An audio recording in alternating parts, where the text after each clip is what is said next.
do Pai, do Filho e do Espírito Santo. Amém. Então, senhoras e senhores, sejam bem-vindos. Essa, galera que está vendo pela internet também, valeu. Essa vai ser uma aula sobre Deus Criador. A gente viu nas aulas anteriores, que podem ser vistas pela internet, tanto no gloria.tv quanto www.hsjonline.com. Nós vimos, creio em Deus, Deus Pai, Deus Todo-Poderoso, continuando o credo, né? Criador do céu e da terra. Agora a gente vai falar de Deus como Criador. O que quer dizer que Deus é Criador? A resposta mais evidente é que Deus criou. Mas o que quer dizer criar? A gente chama a criança que foi mal educada de mal criada. A gente diz que fulano tem uma criação de galinha, tem uma criação de gado, mas eles não estão criando. O sentido do termo criar é o outro, completamente diferente, que não se adequa a praticamente nada do que a gente faz. Talvez alguém aqui já tenha cometido uma poesia, né? Às vezes a gente tem aquela coisa, tem que escrever, tem que botar aquilo para fora, tem que produzir aquilo do nada. É quase um ato de criação, como a criação divina. Porque quando Deus criou todo o universo, todas as coisas visíveis e invisíveis, que é o que a gente vai ver nas aulas seguintes, Ele criou do nada. Não existia nada antes. Era só Deus.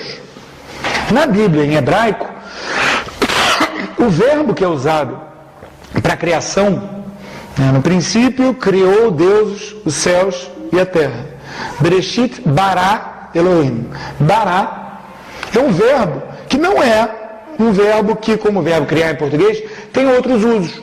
A gente não fala que as pessoas bará galinhas, as pessoas bará criança e a criança fica mal barada. Não, esse verbo só se refere à criação de tudo por Deus. Gênesis, versículo 1 do capítulo 1, primeiro versículo da Bíblia.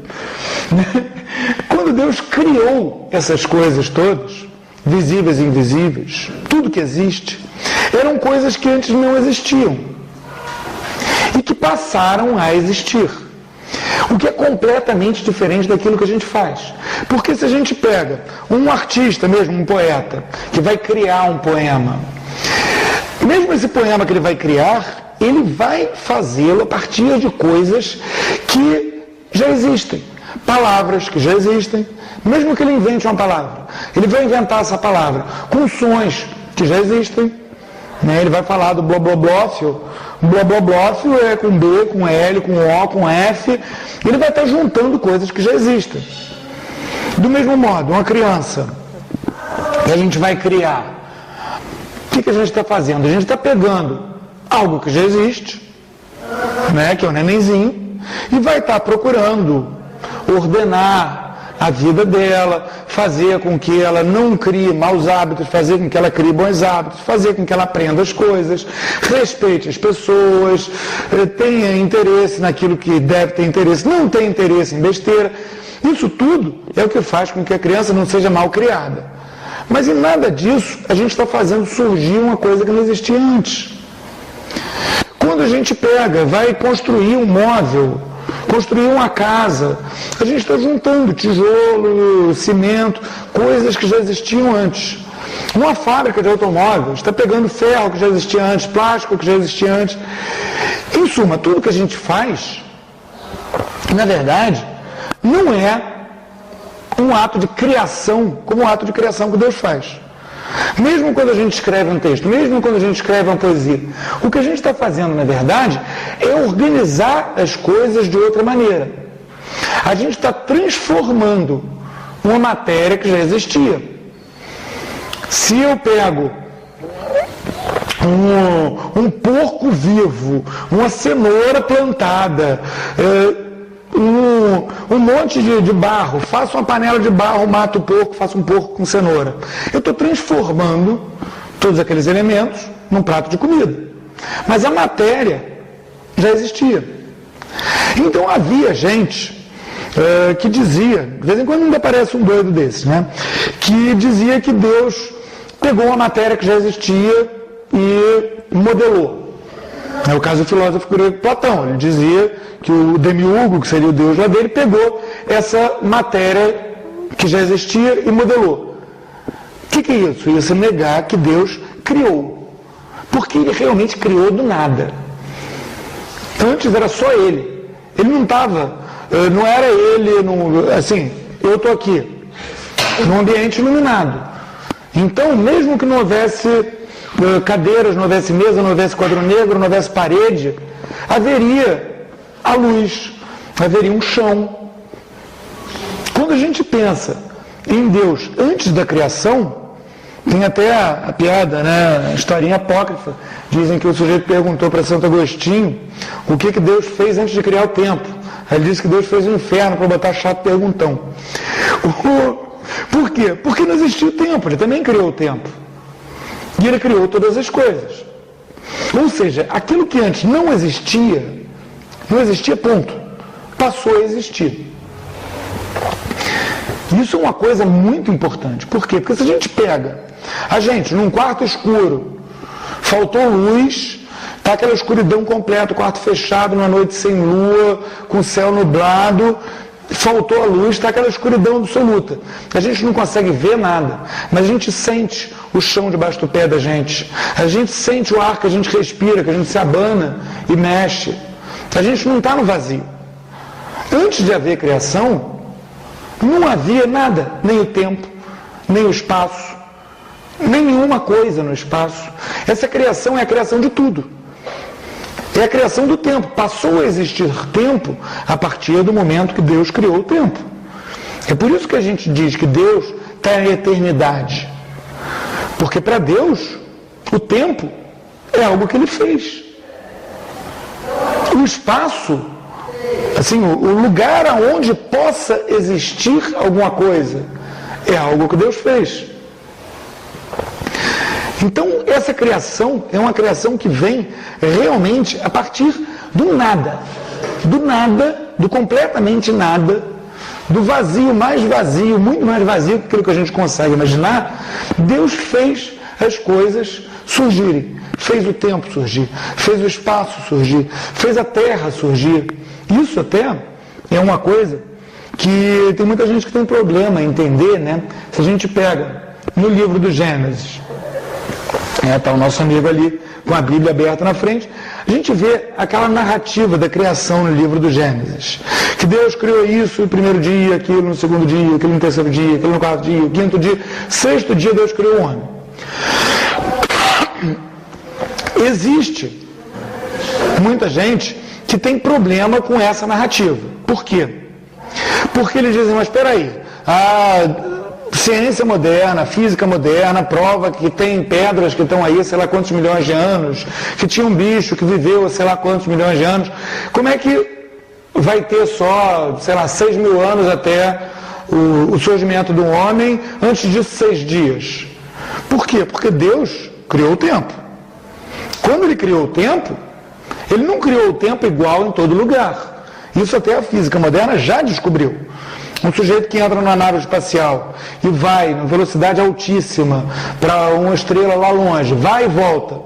Para o sujeito, naquela velocidade, quase a velocidade da luz, vai passar 4, 5 anos. Quando ele chegar na Terra, vai estar passando séculos. E esse tempo do Gênesis, uma maneira que não é necessariamente a certa, isso não é uma coisa que seja um dogma de fé que a gente tenha que acreditar, mas faz sentido. É uma maneira da gente conseguir entender a ciência, como é que ela junta com a Escritura nisso. Se a gente pega, Deus criou o espaço, criou o universo. E o universo foi se expandindo, está expandindo até hoje, porque Deus criou ele assim. Se a gente pega, do momento que Deus fez aquela primeira fraçãozinha de matéria, super compacta, começa a ir se expandindo, segundo a narrativa do Gênesis, e segundo a narrativa da ciência moderna, da física moderna, com o Big Bang. Se a gente fosse medir o tempo a partir de um ponto que esteja do lado de fora dessa expansão do tempo e do espaço, quanto tempo vai se passar desde esse princípio até a hora que surge o homem? 6 dias, que é o que diz na narrativa do Gênesis. E esses 6 dias, eles são contados num tempo que não é o tempo do homem, é o tempo de Deus. O tempo do homem começou ali. Então, depois que já tinha homem, que Deus disse, né? Botarei o sol, a lua, as estrelas no céu, para poderem contar o tempo. Os calendários da gente são feitos em função do sol, o dia, da lua, a semana, das estrelas, os anos. Então, a partir do momento que houve o homem para contar o tempo bíblico é o tempo do homem. Então, essa criação, a partir do nada, passaram a surgir todas as coisas. Mas não é uma criação como se Deus tivesse simplesmente feito as coisas aparecer e depois largado elas de lado. Que é outro erro. É outra coisa que tem gente que pensa que Deus teria largado tudo de lado. Ele criou as leis da física, então as coisas se viram. É que nem um mecanismo de relojoeiro. Uma coisa vai lá, funciona, liga a outra, fica, a lei da gravidade mantém os astros todos rodando e pronto. Mas, o que a igreja nos ensina é que Deus também mantém as coisas em existência. Esse ato de criação é um ato de fazer a coisa surgir. E é um ato, inclusive, de que a gente, numa certa medida, colabora. Por quê? Porque, por exemplo, nós que somos casados, quando a gente tem um filho, quando a gente gera um filho, a gente está colaborando nesse ato de criação. Quer dizer, a gente fornece a matéria do homem e a matéria da mulher se juntam e Deus cria, Ele cria, a gente não tem capacidade de criar, Deus cria uma alma que vai informar aquela matéria e aquela pessoinha vai crescer até virar um adolescente que dá trabalho, e depois um adulto que dá mais trabalho ainda, e as gerações vão se sucedendo. É uma participação que a gente tem nessa criação. E é por isso que a gente tem essa expressão, né, do filho mal criado. É uma confusão mental que se faz, né, da criação do filho com essa participação no ato da criação. Mas a própria existência das coisas, essa cadeira em que eu estou sentado, essa parede, tudo isso não só foi criado por Deus, mas é mantido em existência por Deus. Tem gente que diz, um pouco de brincadeira, mas expressando uma coisa que tem um fundo de verdade, que se Deus se piscasse o olho, o universo deixaria de existir. Tem um ponto de verdade nisso, e um grande ponto de mentira. O ponto de mentira é que Deus não pisca o olho. Não é uma coisa para a qual Deus precisa fazer um esforço, como no mito grego, né, de Atlas segurando o mundo nas costas. Deus não precisa fazer um esforço. Ele não está fazendo força. Porque basta ele pensar aquilo, basta ele querer aquilo, que aquilo é. Aquilo existe. E a gente, e a parede, e o cachorro, e o céu e tudo mais, existe porque Deus criou e porque Deus mantém a gente em existência. Só que no caso do homem, tem uma diferença crucial, uma diferença muito interessante. Qual é? A gente escolhe. A gente pode escolher. Bicho não escolhe, paredes não escolhe, planta não escolhe. Você pega uma planta que viva bem em lugares secos e planta ela em um lugar muito úmido, num brejo. Ela não consegue escolher, ela não consegue dizer, não, eu vou aguentar dura, vou aguentar firme e vou ficar ali, vou crescer, como consegue um ser humano. A gente vê seres humanos que persistem em situações muito loucas, inimagináveis, de situações de guerras, de catástrofes, as pessoas conseguem viver de um jeito que você não consegue nem imaginar. Como é que alguém conseguiria, a gente acostumado com conforto, né?